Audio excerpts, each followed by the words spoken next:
आमा नमस्ते। नमस्ते। आमाको घर कहाँ हो? गठाघर। गठाघर। के भएर आउनु भयो? खुट्टामा के भयो हजुरलाई? यो बुढी औँला माथि चोरी औँला चढो सर।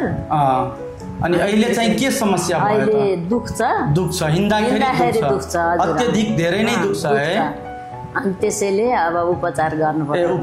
उपचारको लागि आमाको यो देब्रे खुट्टाको बुढी औला माथि यो चोर औला चाहिँ माथि चढ्यो है। यसलाई फ्लेक्सन डिफर्मिटी भन्छन् है। अनि अर्को यो बुढी औला चाहिँ बाहिरतिर धेरै बाहिर सिभियर डिफर्मिटी भइसकेको छ। यसलाई हेलोक्स भ्याल्गस डिफर्मिटी भन्छन्। अहिले चाहिँ आमाको यो बुढी औलाको डिफर्मिटी करेक्सन गर्ने सेब्रोन ओस्टियोटोमी भन्छन्, त्यो गरेर हामी सिधा गर्छौँ। र अर्को यो चोर औलाको पनि जोर्नी डिस्लोकेट भएको छ, यसलाई पनि अपरेसन गरेर जोर्नीलाई ठाउँमा ल्याउँछौँ है आमा। हस् ल नमस्कार।